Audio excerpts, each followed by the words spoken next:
Muy buenas noches tengan todos ustedes.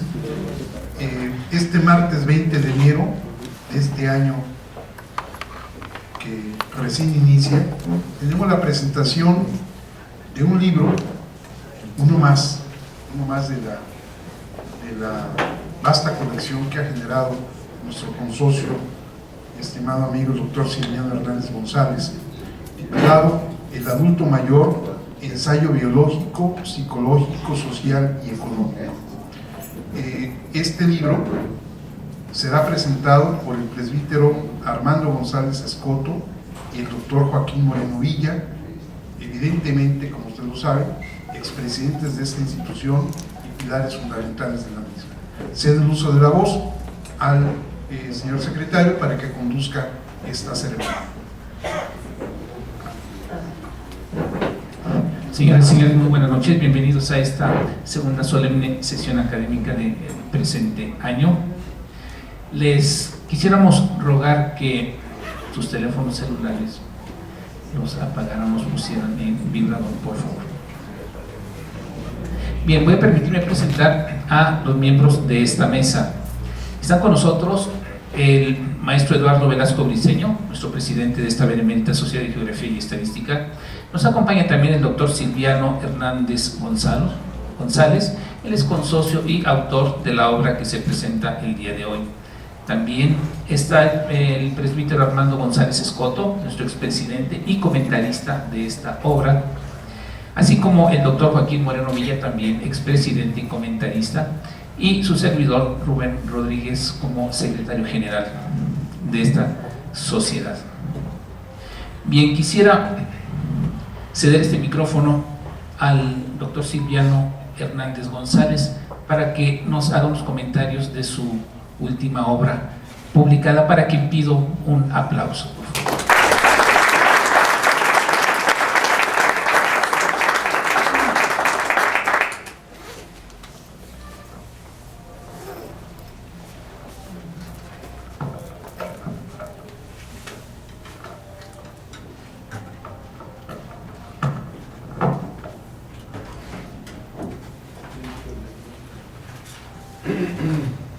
En el orden natural, todo se encuentra interrelacionado, encadenado. Así se eslabonan los depredadores en una cadena alimenticia. Hay interrelación de flora y fauna, con dependencias de plantas que alimentan a especies animales, que polinizan o dispersan las semillas. La elaboración de elementos humanos, producción, distribución y consumo, es una regla a la que no escapa la creación artística o intelectual, las artes plásticas, el teatro, el cine y naturalmente los impresos. La cadena del libro se inicia con una persona que escribe un libro, otra que costea su publicación, un encargado de que su impresión sea adecuada, el impresor, una cadena de distribución y venta y finalmente el lector, objetivo final y más importante de toda la cadena. ¿De qué sirve un libro si nadie lo lee? Al igual que es perdido el esfuerzo en montar un espectáculo sin espectadores. Yo soy un tipo que al sentir los efectos del tiempo entendí parcialmente el significado y consecuencias de ser adulto y me puse a investigar sobre el tema, cuyo fruto es este libro. Tuve suerte al encontrar un mecenas generoso en don Arturo Jiménez Vallardo, quien, siguiendo la tradición de su padre, don Pablo Jiménez Camarena, de dar con una mano sin que se entere la otra, costeó la edición, poniéndome en contacto con el editor más profesional que he encontrado en mi vida, don Vicente Encarnación, quien su equipo compuesto de Laura Flores Guerrero y Graciela Anaya Dávila Garibi diseñaron y cuidaron la edición de este libro, bello, moderno, didáctico y, según mi entender, trascendente. Es un libro de 7 fascículos, los tienen ahí a la vista, separados: generalidades, envejecimiento natural, anatomía y enfermedades, visión y percepción visual, aspectos psicoafectivos y espirituales naturalmente, sociedad, educación y tecnologías, economía y legislación. La Benemérita Sociedad de Geografía y Estadística del Estado de Jalisco ha abierto este espacio para su presentación por dos eminentes personajes de la cultura jalisciense contemporánea, el doctor Joaquín Moreno Villa y el licenciado y presbítero Armando González Escoto. Finalmente, ustedes me han hecho el honor de asistir y solidarizarse con el evento. Gracias, muchas gracias. Gracias a todos los miembros de esta cadena intelectual. No existen palabras para expresar mi profundo y cordial agradecimiento.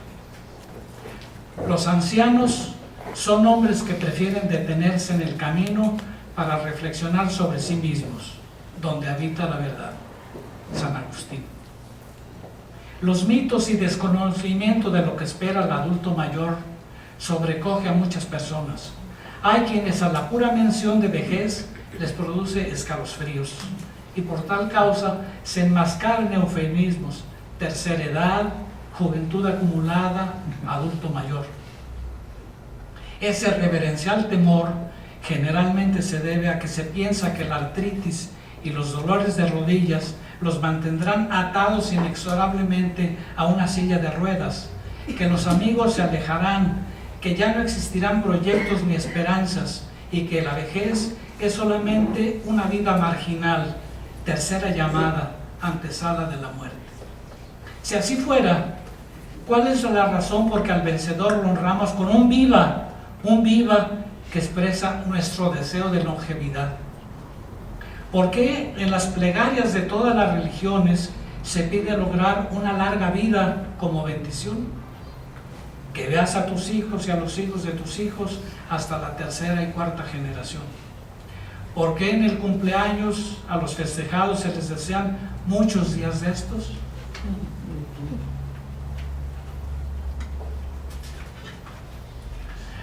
Probablemente porque la vejez no sea tan tétrica como actualmente se concibe, y ese consenso social es fruto del temor a lo desconocido, semejante al temor de las gestantes a su primer parto, y al desconocimiento de que la ancianidad es la edad de la sabiduría.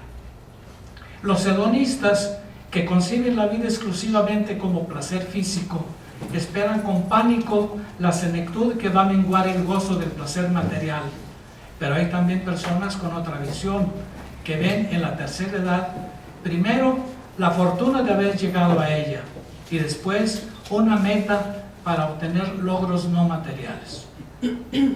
El intelectual y el artista inmaduro en su juventud, al paso de los años, se encuentra consigo mismo y su obra adquiere un estilo y mayor calidad. El sabio requiere tiempo y más tiempo para sus investigaciones profundas y trascendentes. El filántropo proyecta, financia y realiza obras de solidaridad y beneficencia. Todo depende de la calidad de la materia prima, la calidad del alma. Para quienes viven para y por el espíritu, las incertidumbres, dudas y pasiones juveniles fueron una traba de la cual los años los han liberado. Ser anciano no es estar más cerca de la muerte, sino encontrarse en una etapa privilegiada de la vida, en la que se puede aportar mucha experiencia a toda la sociedad. Para profundizar en esta cuestión, se puede releer el libro primero de los diálogos de Platón. El diálogo se inicia presentando a Sócrates y a Glaucón en el Pireo, luego de asistir a las fiestas de Atenea. En este diálogo, Platón hace un encendido elogio de la vejez. A los elogios de la vejez se suman Marco Tulio Cicerón en su obra De Senectute, escrito en forma de diálogo entre Catón el Viejo con dos jóvenes, Escipión y su amigo Lelio. Los jóvenes se admiran de la intensa actividad desplegada por el octogenario, y este da sus razones para no renegar de la vejez y aceptarlo como una etapa más de la vida, rica en dones y placeres. Que tales dones y placeres son distintos de los que se gozan en otras edades es evidente de suyo, y a ellos se dirigen las reflexiones de este libro. Elogios de la ancianidad se encuentran también en las epístolas morales, cartas de Lucio Séneca a su discípulo Lucilio, procurador imperial de Sicilia. A estos autores clásicos se suma un moderno literato, Hermann Hesse, con su libro Elogio a la vejez, libro que es una reflexión sobre la vejez y un sentimiento transformador de que tal vez llegue con los años, relacionado con la transitoriedad de la vida, con la finitud del ser humano, con la mortalidad. No es su obra más conocida, pero tal vez la más profunda de Hermann Hesse. Es una crítica de Hesse al desequilibrio entre el progreso técnico y el empobrecimiento espiritual del ser humano. En forma directamente proporcional al espíritu, la ancianidad deja de ser una amenaza para convertirse en promesa y meta. En la actualidad, las sociedades desgraciadamente no son cultas y en consecuencia no se estima la valía de una persona por su sabiduría, sino por su productividad económica, con el mismo rasero que se juzga y estima a una máquina o a un animal. Es que ahora no somos cultos, somos solamente parcialmente civilizados. En las sociedades actuales, el cambio rápido de valores, costumbres y artes ha trastocado la relación entre quien sabe y quien no. El viejo se convierte en quien no sabe con respecto a los jóvenes que creen que poseen sabiduría, cuando lo que poseen es solamente información. En la actual confusión entre sabiduría e información. Los ancianos de cultura eran los pilares de la nación, depositaria del más alto de los oficios, gobernar.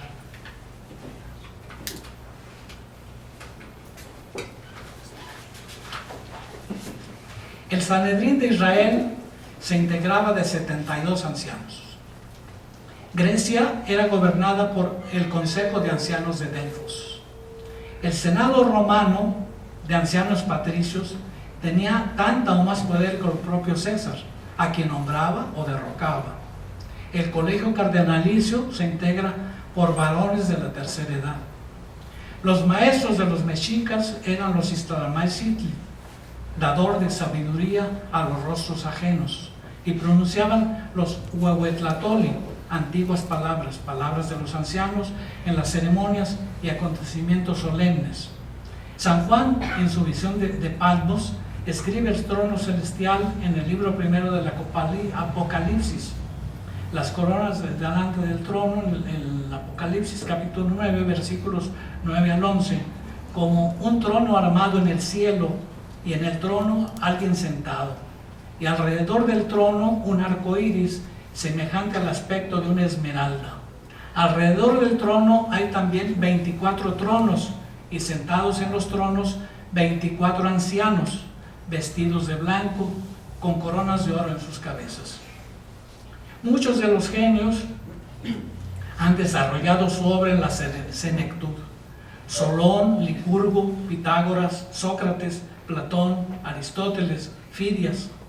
Moisés tenía 80 años cuando libró a Israel de la esclavitud egipcia. Edad de Goethe cuando escribió Fausto. Un anciano, Miguel Ángel, fue quien pintó la Capilla Sixtina, y Renoir pintó los 2/3 de su lúdica obra en la senectud. Y no solamente ese aprecio a la experiencia senil se manifestaba en los intelectuales, era actitud de la sociedad entera. Así, los gremios de artesanos poseían esa jerarquía de jóvenes novatos que se iniciaban en el oficio, los aprendices, quienes ya eran expertos en la técnica, eran ascendidos a compañeros, y los viejos expertos en el conocimiento cabal de la técnica y aunaban la sabiduría, los maestros.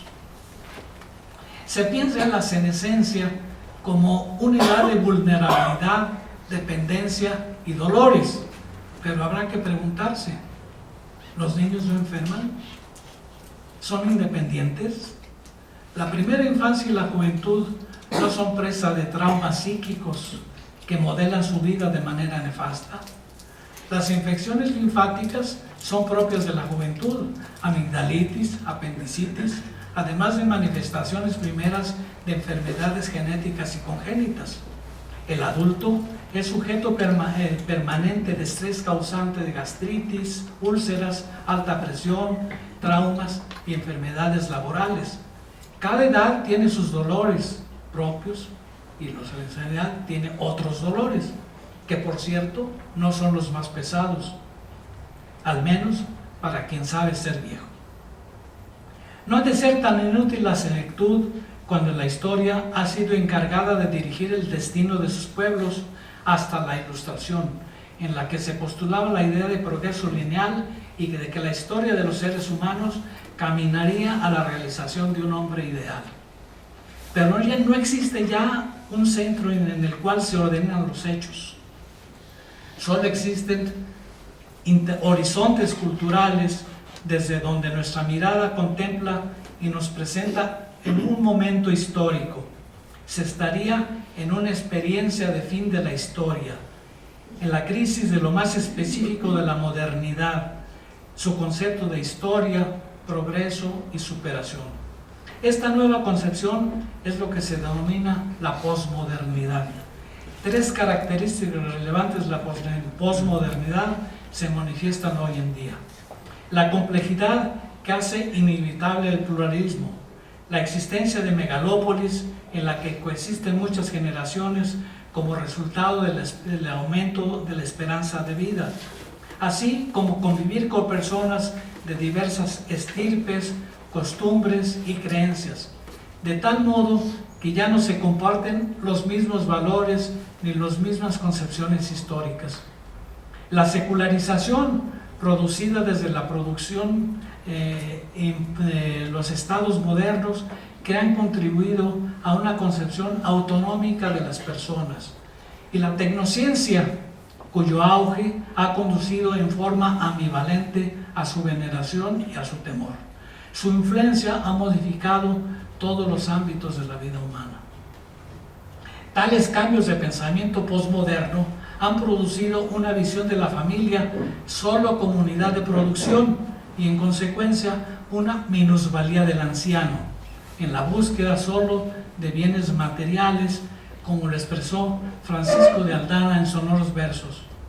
Mísero aquel que corre y se dilata por cuanto son los climas y los mares, perseguidor solo del oro y de la plata. El propósito de este libro, mi propósito al menos, ha sido entender al anciano, valorarlo y dar consejos para una senectud con calidad de vida. Muchas gracias.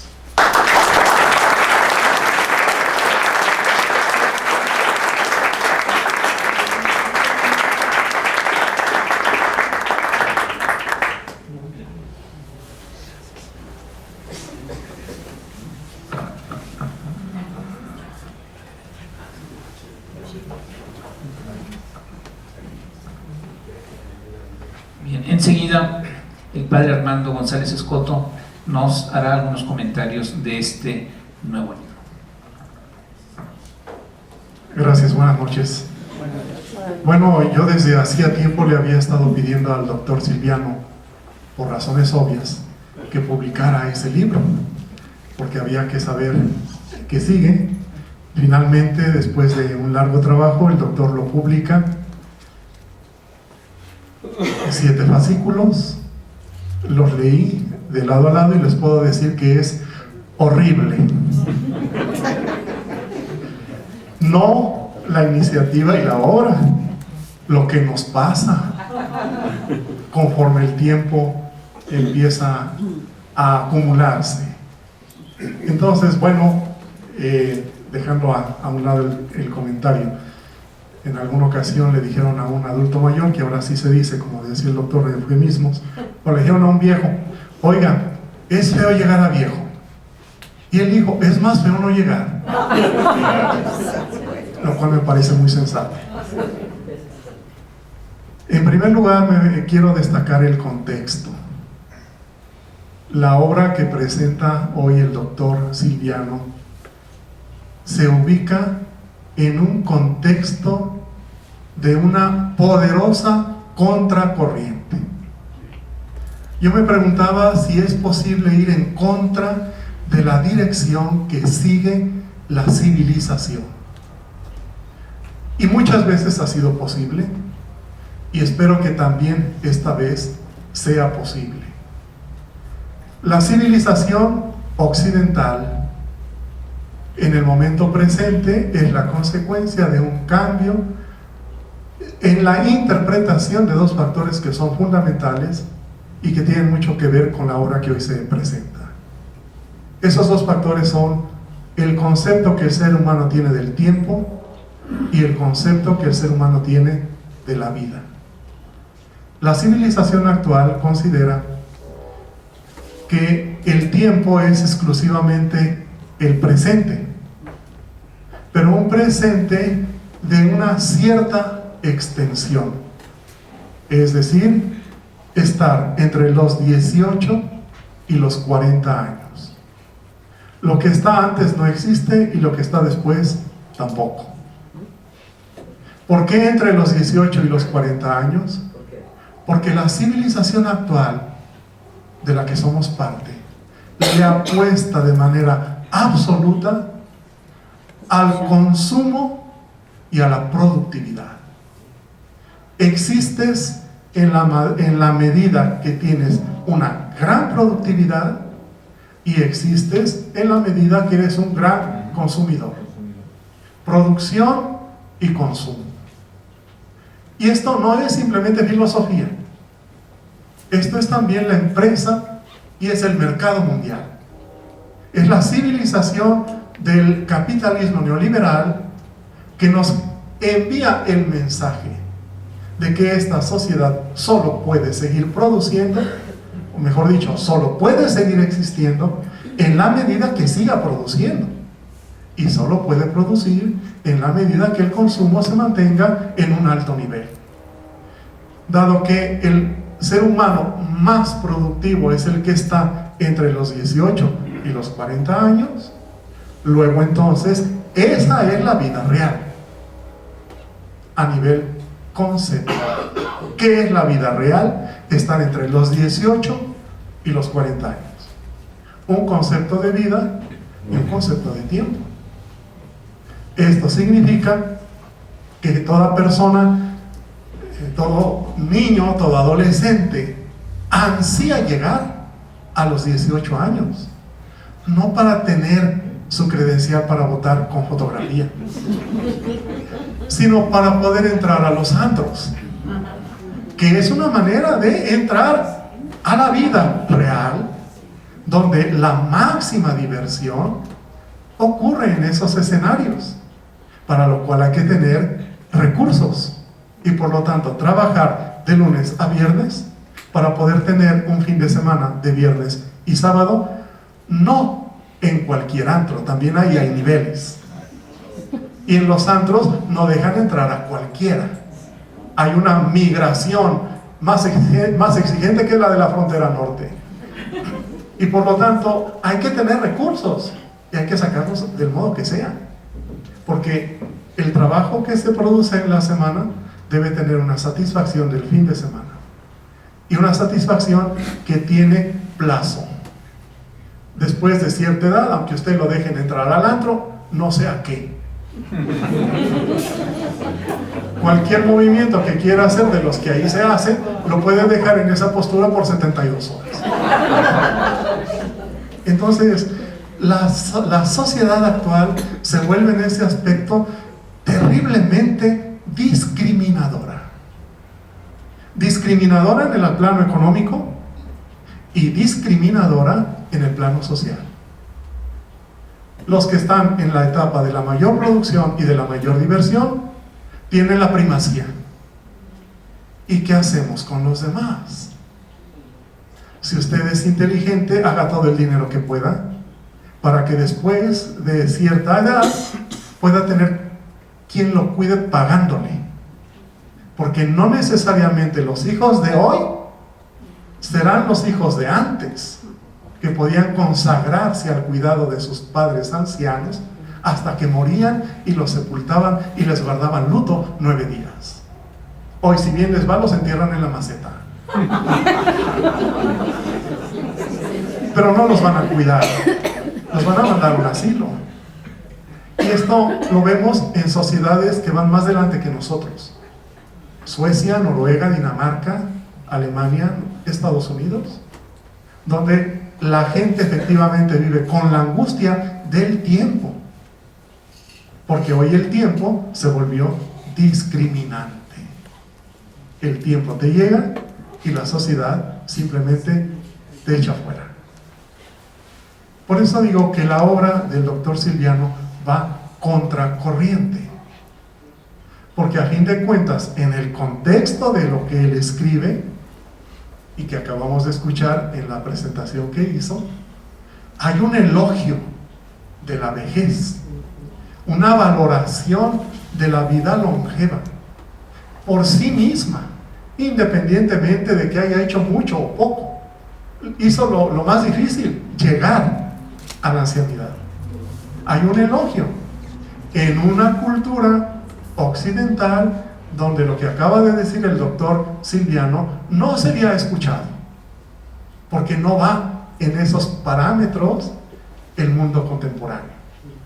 ¿Podemos luchar contra esa corriente? Sí, y considero que justamente el aporte que hace el doctor es de lucha contra una corriente que no va en contra del anciano, va en contra del ser humano, va en contra de la vida misma. No quisiéramos que a los jóvenes de hoy los trataran como se está tratando a los ancianos de hoy. Quisiéramos construir un futuro para el anciano muy distinto al que nos ha generado esta sociedad capitalista neoliberal en los contextos. Pero desde luego que ya la obra en sí misma, decía yo que es horrible, pero era una broma. Bueno, sí es horrible lo que le pasa a uno, pero es una broma en cierto sentido, en el sentido de que es muy interesante poder leer de manera sintética, como lo hace el doctor, el modo en que el cuerpo va a evolucionar a partir incluso en algunos aspectos de los 22 años, para que no crean que, o sea, ya tenemos muchos años que estamos evolucionando. Es interesante leerlo, ver la complejidad del fenómeno humano, advertir el desgaste natural y cómo muchas veces una actitud neurótica frente a la ancianidad puede provocarnos más problemas que soluciones. Como pude leer en varias de los capítulos, usted quiere escapar de cierta apariencia o de cierta debilidad y entonces acude por su cuenta a tomar esto o aquello y eso nada más le produce un cáncer. Bueno, no es tan problemático. Entonces es interesante saber qué serie de cosas ocurren, qué es lo que realmente se puede hacer y qué es lo que realmente no se puede hacer ni hay para qué hacerlo. A fin de cuentas, el punto de partida del doctor Silviano es muy interesante. Es aceptar la experiencia de la vida, edad por edad, y espiritualizarla. No dije religiosizarla, dije espiritualizarla, o sea, darle permanentemente un sentido, una razón de ser, un motivo para seguir viviendo independientemente de las consecuencias que la edad nos trae consigo. Entonces, espiritualizar la vida en el sentido de darle trascendencia, y si la persona efectivamente es religiosa, tener la enorme oportunidad de advertir que justamente lo que le está ocurriendo es volverse cada vez más espiritual, cada vez más valioso, no por lo que puede producir o gozar, sino por lo que finalmente ha logrado ser como persona. Muchas felicidades, doctor, y de veras que lo leí, lo voy a volver a leer y al rato lo voy a consultar. Gracias por su atención.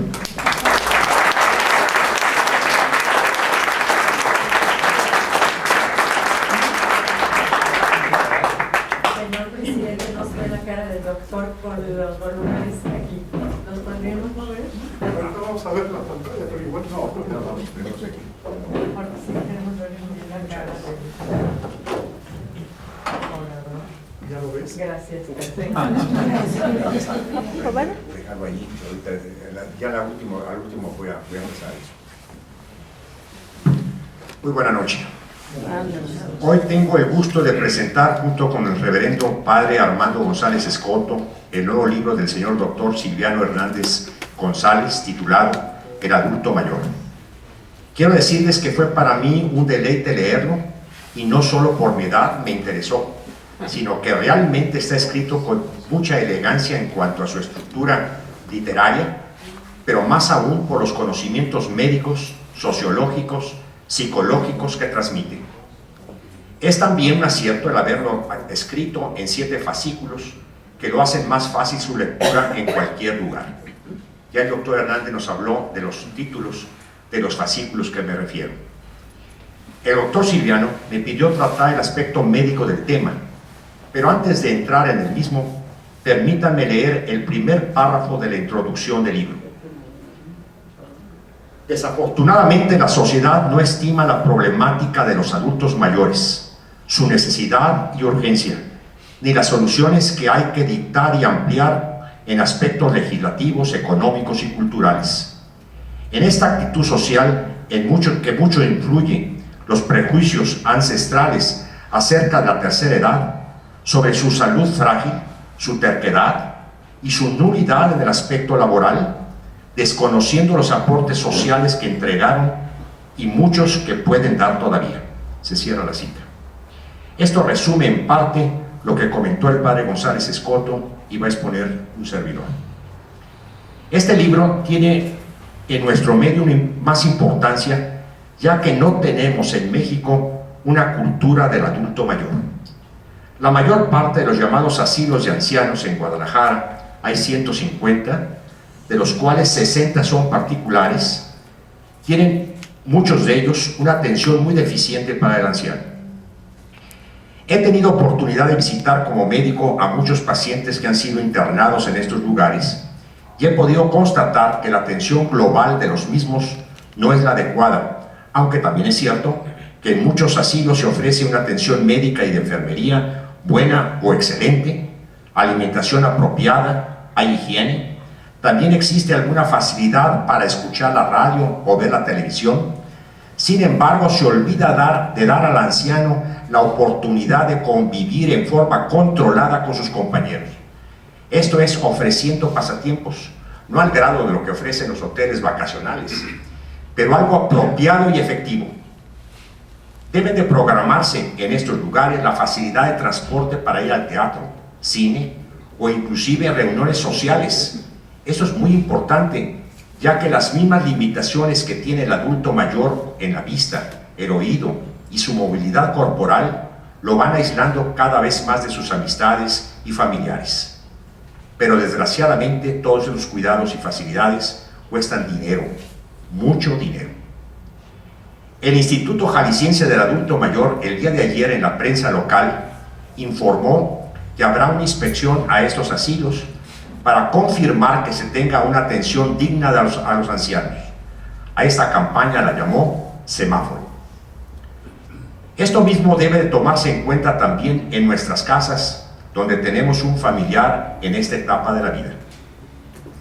Como ya lo dice el doctor Silviano, el adulto mayor tiene muchas limitaciones y quienes tenemos que atenderlos debemos de tomarlo en cuenta y reflexionar que lo que ahora hagamos por el anciano, mañana lo harán por nosotros mismos, ya que al actuar adecuadamente estamos formando una cultura y un ejemplo que se replicará más adelante.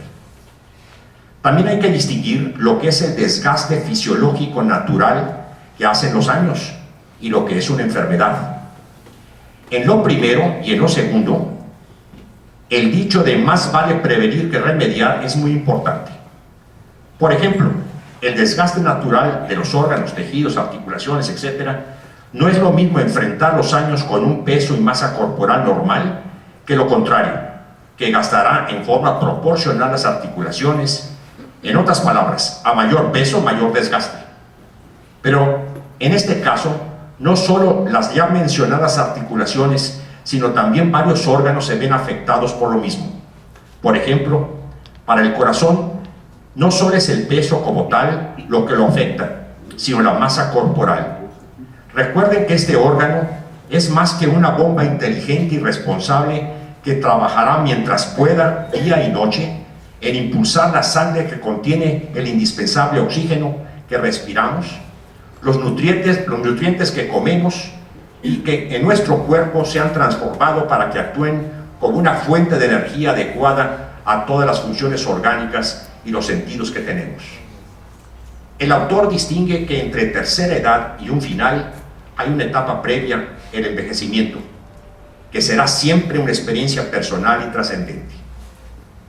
La vejez, nos dice el doctor Hernández, no es una decadencia, realmente es un progreso, una marcha adelante que conduce a la autorrealización final. Llegar, entre comillas, llegar a la vejez posibilita como ninguna otra edad a obtener la felicidad que puede tener en este mundo, que se puede tener en este mundo, siempre y cuando se acepte. En el segundo fascículo se exponen las características de la menopausia en la mujer y la andropausia del hombre. En forma sencilla nos explica el porqué de los cambios físicos y psicológicos de estas etapas y cómo acoplarnos a los mismos. Las ventajas y problemas de la terapia hormonal muchas veces recomendada.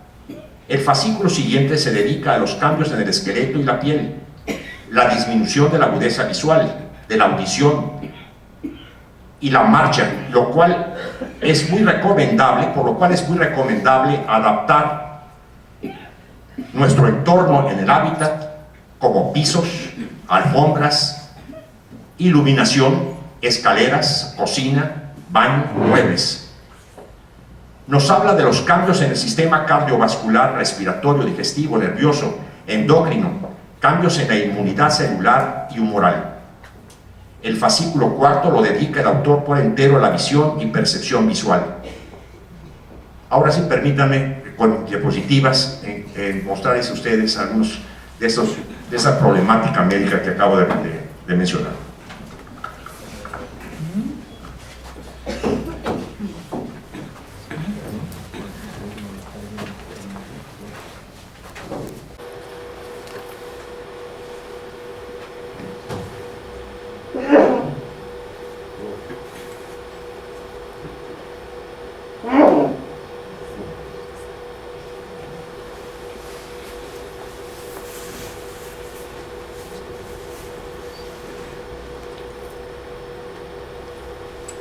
Estas son las etapas que ya el doctor nos había mencionado.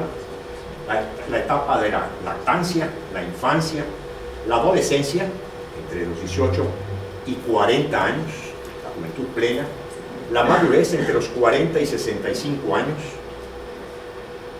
la senectud entre los 65 y 85 y finalmente de los 85 hasta el final.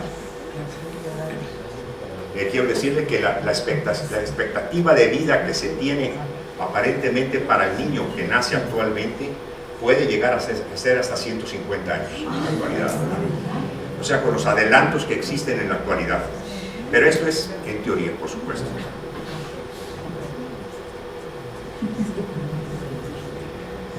Las etapas en el desarrollo de la vida tienen estas características también.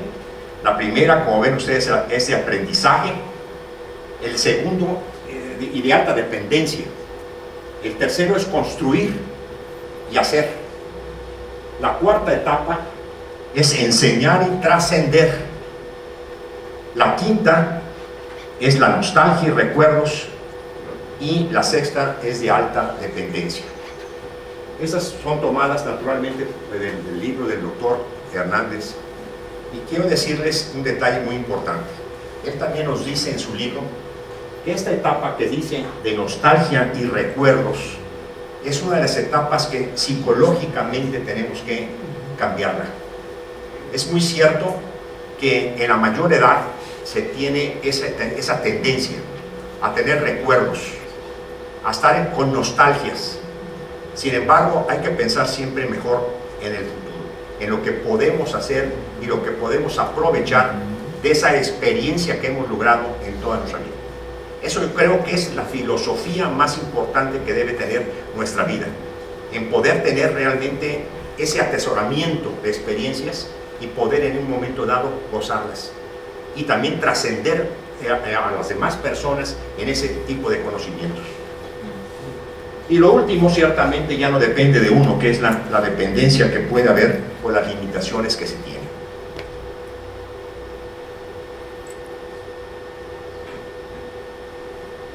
Tres percepciones sobre el adulto mayor. En primer lugar, que es un estorbo, debe ser retirado a un asilo.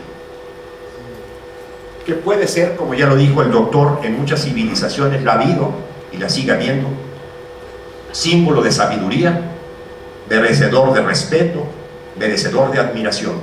Ese también es, por supuesto, del primer fascículo del libro del doctor Hernández.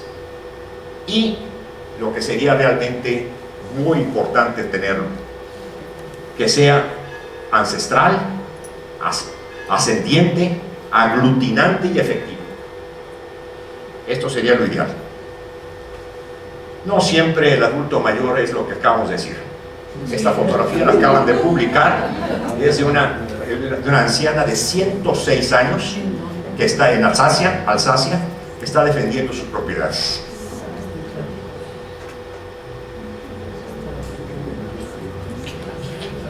Bueno, vamos a empezar con el aspecto médico. Esta es una articulación de la rodilla, normal, por supuesto. Como ven ustedes, tienen sus cartílagos separando un hueso de otro, hay los ligamentos que están impidiendo que se salga de su lugar, lo mismo también aquí tienen otro, y todo marcha bien. ¿Qué es lo que sucede con el tiempo? Ya le decía, si tenemos un sobrepeso, se va gastando cada vez más los cartílagos y va a estar el hueso contra hueso, va a estar naturalmente produciendo una mayor fricción, lo cual produce desechos, por decir así, de esa fricción, y esos desechos pueden producir un proceso inflamatorio.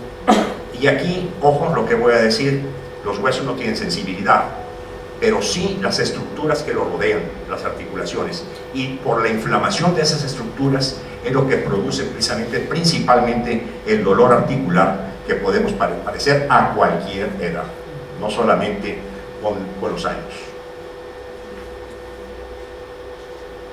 Aquí tienen precisamente lo que es una articulación normal, al lado, sería para ustedes el lado izquierdo, en el cual vemos las características que acabo de mencionar. Vean ustedes cómo hay bastante espacio entre un hueso y otro. Pero ¿qué sucede en un proceso inflamatorio? En un proceso inflamatorio existen los que se llaman osteofitos, que son esas prolongaciones, esos picos que aparecen en la articulación, que lógicamente al ponerse en contacto con el otro hueso van a desprender precisamente esos fragmentos de osteofitos, y eso también puede producir un proceso inflamatorio o irritativo de la articulación.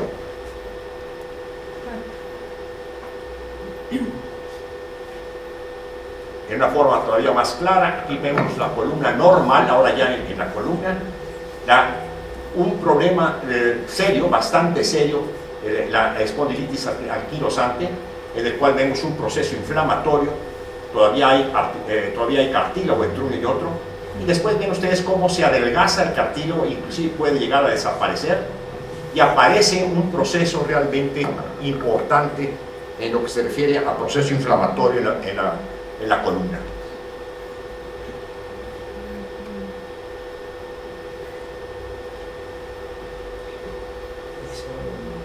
Perdón, qué de botón.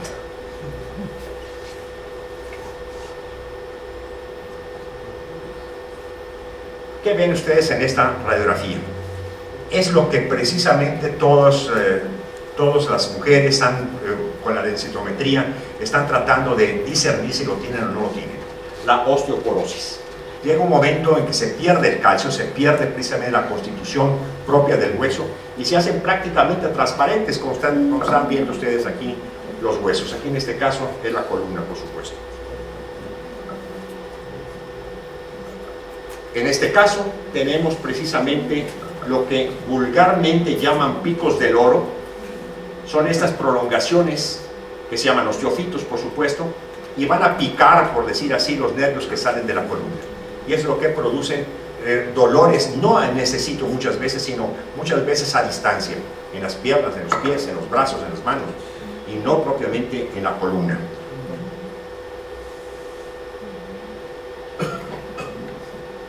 Esta es una resonancia, son resonancias magnéticas. Vean ustedes una resonancia magnética en una columna en el que podemos apreciar que todos los cuerpos vertebrales están normales, por decir así. Hay un espacio entre uno y otro adecuado. Y ven ustedes cómo aquí ya empieza a haber problemas. Ya hay espacios que ya no son adecuados, como es este, por ejemplo. Ya está muy cerca uno del otro, porque se ha perdido precisamente el cartílago que está entre vértebra y vértebra. Y aquí tiene algo muy claro.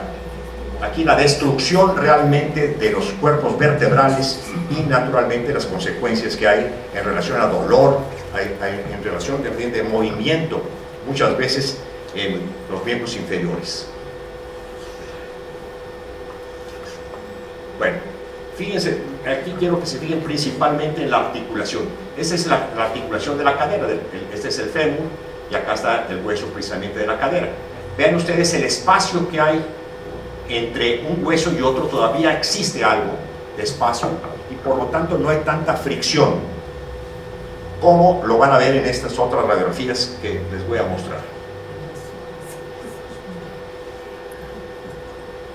En estas pueden ver cómo el espacio se reduce en forma importante, llega a pegar el hueso contra hueso, definitivamente, y eso naturalmente que hace que se tenga limitación de movimientos, fricción, dolor, etc.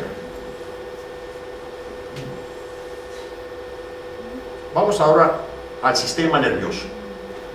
El sistema nervioso, más brevemente, para que comprendan algunas de las estructuras que vamos a ver más adelante, pues tenemos aquí pues, lo que es la piel, el músculo, el hueso, propiamente dicho, las capas que rodean precisamente al cerebro, como aquí tenemos el aracnoides, aquí tenemos la dura madre, perdón, la aracnoides. Aquí tenemos un espacio que es muy importante, que es este que están viendo ustedes aquí, que es el espacio subaracnoideo. Esto quisiera explicarlo un poco más porque es interesante que lo sepan los que no son médicos. En una persona de edad, el cerebro, vamos a decir en forma sencilla o simple, se achica. Y eso hace que este espacio que están viendo ustedes aquí, se amplíe, es bastante más amplio. Vean ustedes cómo aquí está muy bien puesto ese montón de pequeños vasitos que están entre una capa y otra. Pues esos pequeños vasitos están ahí, son muy delgados, pero imagínense lo que sucede en una persona mayor que recibe un golpe o se cae, por ejemplo. Al tener un golpe fuerte en la cabeza, el cerebro propiamente se mueve y puede venir un contragolpe, por decir así, que no se manifiesta en forma inmediata. Esto es lo que llamamos nosotros en medicina las hemorragias subaracnoideas, se refiere al espacio subaracnoidea crónica. ¿A qué me refiero? Que hay personas que se golpean un día y a los 8 o 10 días empiezan a tener síntomas. Y la razón es que se rompe un pequeño vaso de estos que estoy aquí mencionando. Y se va produciendo una hemorragia que día a día, minuto por minuto aumenta, pero en forma discreta y se manifiesta ya después de varios días, que puede ser hasta 8 días. Bueno, pues son características que puede existir y esa es la razón de que puede haber. Bueno, no quiero entretenerme, Maxi, de que ya. Esa es una resonancia magnética y ven ustedes cómo podemos ver todas las estructuras del cerebro en una forma muy bien, como si estuviéramos viendo un libro de anatomía. Podemos ver perfectamente las capas que rodean la masa encefálica, que es esta. Podemos ver las estructuras internas, como son unas cavidades que ahora ya vemos que se llaman ventrículos. Son los ventrículos laterales, parecen aquí una especie de mariposa, ¿verdad? Como ustedes lo pueden ver. En un momento dado, podemos apreciar cómo son iguales un ventrículo y otro. En un momento dado podemos ver cómo hay alteraciones de esos ventrículos en cuanto a forma, y eso nos indica inmediatamente una lesión que se encuentre cerca de los mismos. Aquí ven ustedes el ventrículo, pero en forma de una vista lateral en la resonancia magnética. Realmente son exámenes maravillosos que últimamente tenemos. Bueno, no es tan reciente, digamos, el invento, pero me sigue asombrando. Aquí tienen los ventrículos precisamente que les mencionaba. Y aquí tienen ustedes lo que sucede, precisamente lo que decía, con la edad. El cerebro se hace más pequeño y ven ustedes el espacio que hay entre el hueso, podemos decir, y lo que es la base encefálica. Un espacio grande. Esa es una atrofia, naturalmente, cerebral. Y eso sucede precisamente muchas veces en el adulto mayor.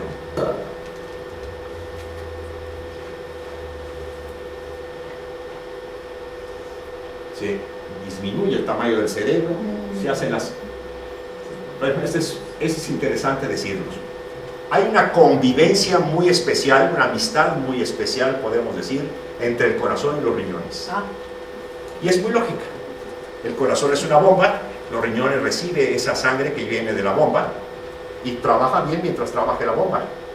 Pero cuando disminuye la potencia de la bomba, disminuye también el aporte sanguíneo a los riñones y los riñones empiezan a tener problemas. Hay lo que se llama el síndrome cardiorrenal, que es muy frecuente precisamente que se puedan tener, y la razón es una disfunción, o sea, una función anormal del corazón que puede lesionar al riñón. El villano de la película se llama diabetes. La diabetes es un elemento, es un villano que en forma solapada, en forma no visible, puede ir dañando poco a poco a los riñones. Y por lo tanto una persona que tiene este tipo de problema pues tiene que estar vigilando la función de su riñón para evitar que más adelante se tengan problemas. Normalmente, aunque no exista la diabetes, en el adulto mayor el riñón está descansando o muchas veces se encuentra un poco flojo. Ahora vamos a ver lo que es el aparato cardiovascular, en particular el corazón. El corazón, ya decíamos, es una bomba inteligente que aumenta su trabajo cuando es necesario, lo disminuye cuando lo es necesario también. Por ejemplo, en la noche late menos rápido, menos de 60 por minuto, precisamente para descansar. Es una bomba perfectamente controlada, perfectamente ajustada una cavidad con otra. Las cavidades que se encuentran arriba, ustedes saben que se llaman aurículas, los de abajo ventrículos. Estas son realmente las verdaderas bombas del corazón, los ventrículos. Y cuando empiezan a tener deficiencia en cuanto a su función, que es la función contráctil, ¿qué es lo que sucede? Pues se va acumulando fluidos. Se va quedando la sangre simplemente acumulado en la misma bomba. Esto va a repercutir con signos y síntomas que lo vamos a ver. Eso es lo que se llama insuficiencia cardíaca. La insuficiencia cardíaca tiene como datos clínicos la disnea, o sea, la falta de aire, la taquicardia, o sea, aumenta la frecuencia del corazón y también aumenta el número de respiraciones por minuto. Son datos precisamente que nos hablan de insuficiencia cardíaca. Pero hay otros datos también que pueden ser todavía más importantes. Por ejemplo, hay que distinguir entre lo que es la falta de aire cuando una persona hace un esfuerzo, por ejemplo, caminar, subir escaleras, o lo que es la falta de aire cuando la persona está en reposo absoluto, inclusive acostado. Ese le llamamos nosotros disnea de decúbito, y la medimos precisamente de una forma muy sencilla, contando o diciendo con cuántas almohadas duermes, porque según el número de almohadas con las que duermen, naturalmente es el grado de importancia de la insuficiencia cardíaca izquierda en este caso. En el primer caso, o sea, la falta de aire al caminar es lo que llamamos nosotros insuficiencia cardíaca derecha, del lado derecho. La que se produce estando acostado el paciente se produce en la insuficiencia cardíaca del lado izquierdo, o sea, del ventrículo izquierdo. Y puede llegar un momento en que es tan importante el aumento de la presión venosa que existe por insuficiencia del lado derecho, que las venas del cuello se ingurgitan, o sea, se hacen pletóricas, se ven llenas las venas del cuello. La presión venosa aumentada, que se ve por eso que acabo de mencionar, hace que las piernas se hinchen, y no solamente las piernas, sino internamente también el hígado, las vísceras abdominales. La persona puede perder apetito precisamente porque están hinchadas las vísceras abdominales, y tiene, como ya decía, falta de aire.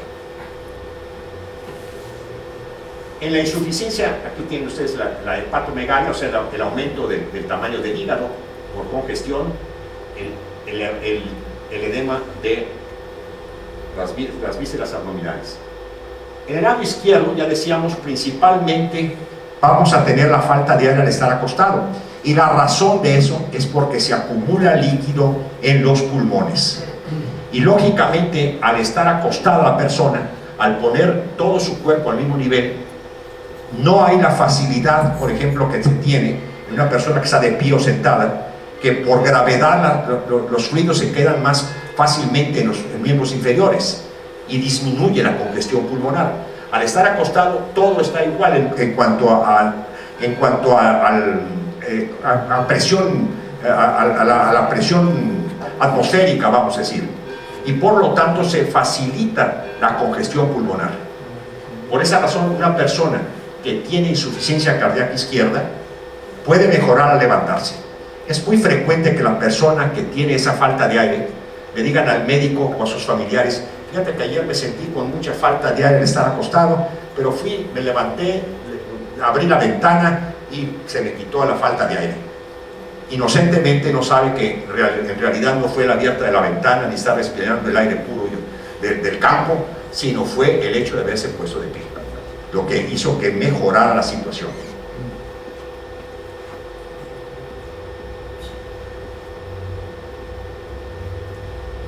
Existen muchos casos en los cuales tanto hay insuficiencia cardíaca derecha como izquierda, a eso le llamamos precisamente mixta, y hay pues todos los signos y síntomas que acabo de mencionar hace un momento.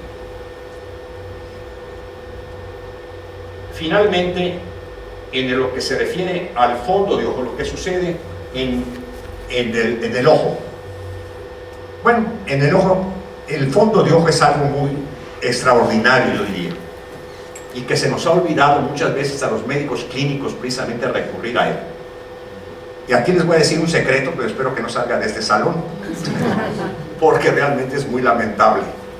Yo no sé realmente por qué las compañías de seguros no se han dado cuenta realmente de la importancia del fondo de ojo. Me refiero yo, por ejemplo, a enfermedades como la hipertensión arterial, la diabetes misma. No quiero decir que sea verdad el hecho de que se puede hacer diagnóstico por el iris. No quiero decir de ninguna manera eso. Quiero decir que sí se puede conocer la presencia, o se puede suponer la presencia de algunas enfermedades viendo el fondo de ojo, viendo precisamente cómo está la retina. ¿Por qué? Porque hay alteraciones que se producen, por ejemplo, en hipertensión. Hay alteraciones que se producen en la diabetes que son características, y lógicamente si la estamos viendo, pues estamos confirmando que el paciente tiene o no tiene este tipo de enfermedades, y podemos darle edad muchas veces a esas enfermedades. Así, perdón la comparación, es una comparación muy mala, pero dicen que los compradores de caballos conocen la edad del caballo viendo los dientes a los caballos. Pues aquí nosotros podemos ver la edad de una hipertensión viendo el fondo de ojo. Es la verdad de las cosas. Qué bueno que las compañías de seguros no se han fijado en eso.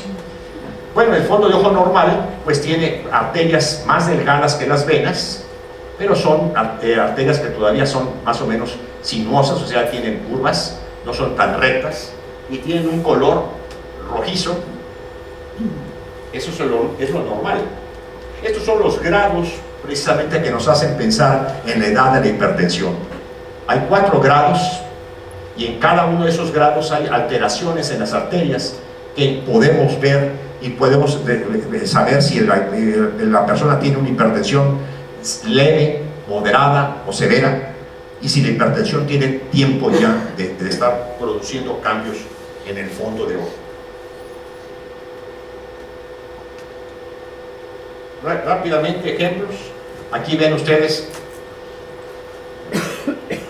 cómo aquí una arteria se ha hecho, ya no es el mismo color que tienen, por ejemplo, las venas. Aquí la arteria se ha hecho como de plata, con brillo. Esa es una arteria que ya tiene problema ateroscleroso. El lugar donde pasa una arteria sobre la vena le produce a la vena una especie de socavón, ¿verdad? Una especie una lesión ahí en ese cruce arteriovenoso que llamamos.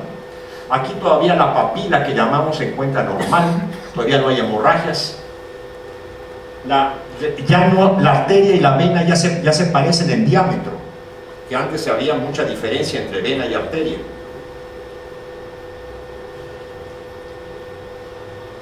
Aquí podemos ver que ya existe una papila que ya hay defecto.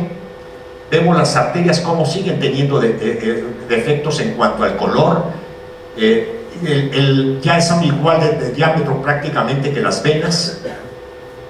Los cruces arteriovenosos se ven todavía con más socavón, como dije hace un momento. Y ya en el extremo sería esto que estamos viendo, las hemorragias, que pueden ser de diferentes tipos.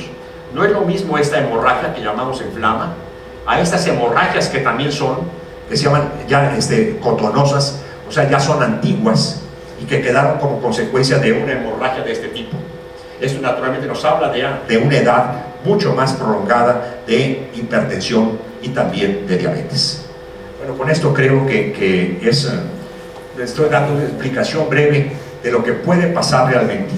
Pero todo esto puede ser previsible si nosotros tomamos en cuenta que si se tiene hipertensión hay que tratarla, que si se trata de sobrepeso hay que cuidar esa situación, si tenemos diabetes pues hay que minimizar los problemas que puede darnos esta enfermedad que es devastadora si no nos cuidamos. Si tenemos el colesterol y triglicéridos elevados, pues hay que tratar de llevarlos a condición normal para evitar que existan problemas a nivel arterial y como consecuencia problemas a nivel de corazón, de riñón, etc. Muchas gracias.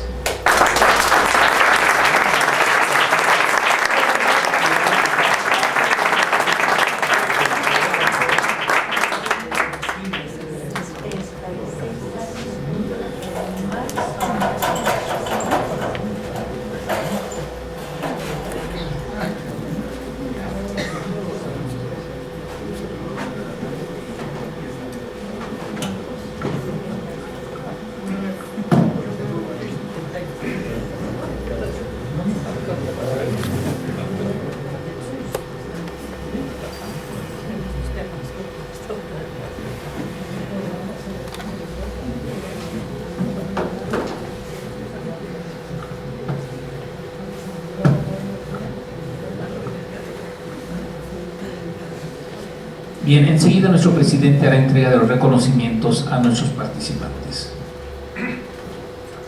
Muchas gracias, señor secretario.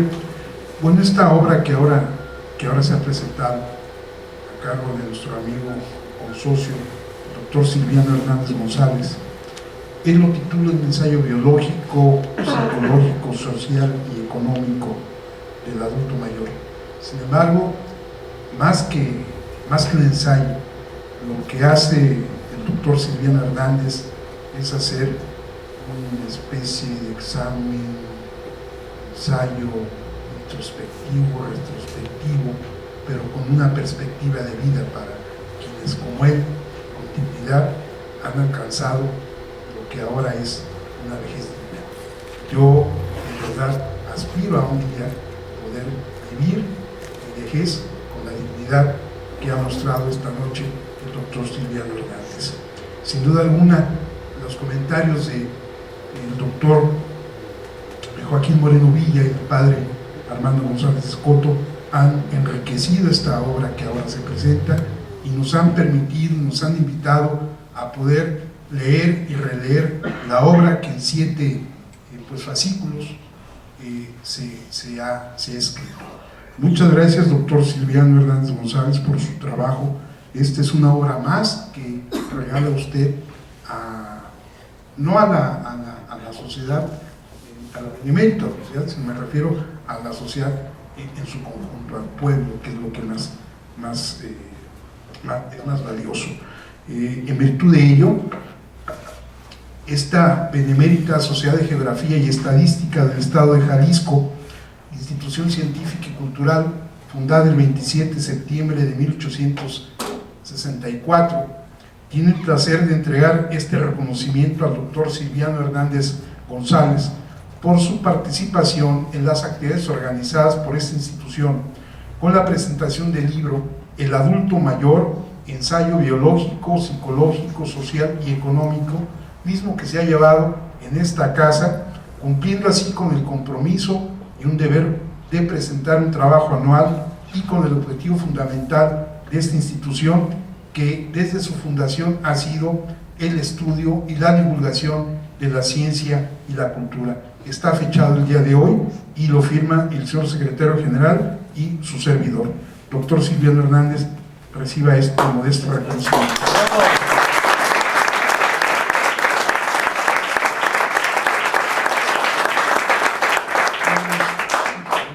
Y en los mismos términos, agradecemos sin duda alguna la valiosísima intervención del padre Armando González Escoto, a quien entrego también este modesto reconocimiento, padre.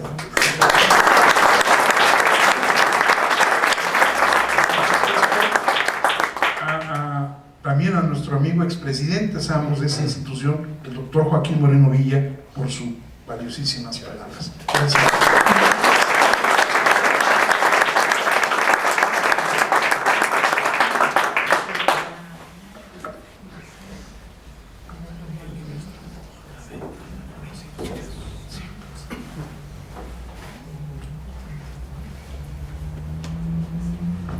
Y tenemos un par de avisos para ustedes. El próximo jueves, que es jueves musical, de apreciación musical, se ofrecerá en esta sala la segunda parte del concierto de Año Nuevo en Viena, con los comentarios de nuestro consocio, el general Clever Alfonso Chávez Marín, que nos acompaña el día de hoy. Y para el martes de la próxima semana se ofrecerá la conferencia de la Cátedra Latinoamericana Valentín Gómez Farías, que lleva por título Sistema Zakopano, modelo de producción de maíz en China, a cargo de nuestro invitado, el doctor Ernesto Miramontes Lao. Y antes de invitarlos al brindis de honor habitual, queremos decirles que esta obra del doctor Silviano está a la venta en la administración y tiene un costo de 200 pesos. Bien, cedo este micrófono a nuestro presidente para que haga la clausura formal de esta solemne sesión académica. Gracias.